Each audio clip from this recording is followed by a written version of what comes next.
Good day, Ma'am Florinda.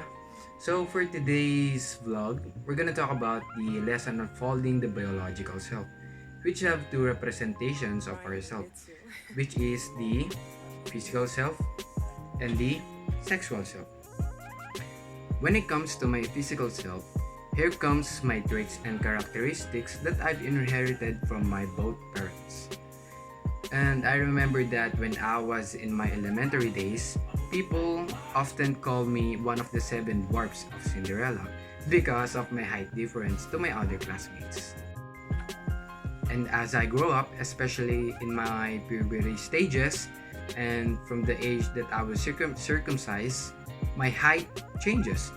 From back then, I think I was just 4'11", but right now, I am 5'8" in 18 ager. And based on my research, that 5'8" height is more than average height in the Philippines.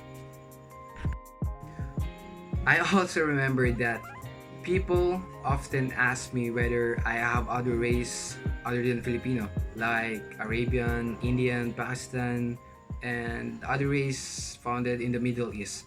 Because of my thick eyebrow, my large eyes, my pointed nose, and my big lips, so they often ask me if I have race like Arabian and Indian, which I've inherited from my both parents. My thick eyebrows that I've inherited from my dad, my eyes and nose that I've inherited from my mom, my lips and my jawline that I've inherited from my dad. And also, my physical self is being shaped through biological and environmental factors. I realized that when it comes to biological factors, here comes my DNA or traits that I've inherited from my parents.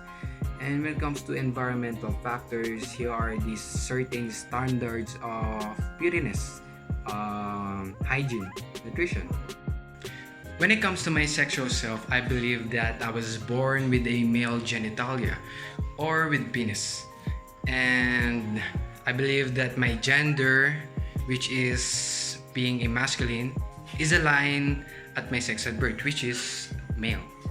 So, Tita, Yes. do you think when I was a child and up until now, Mm-hmm. do you think that my gender is aligned with my sex at birth? Do you think I was masculine enough to be a male? Yes, of course.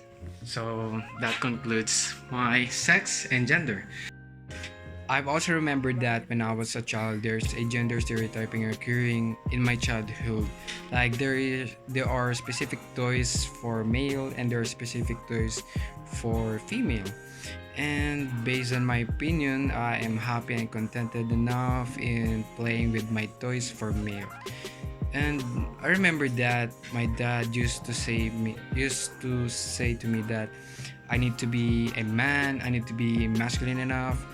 Um, when there is times that I have problems, there is no need to be cry because I need to be a man. I need to be strong to anyone.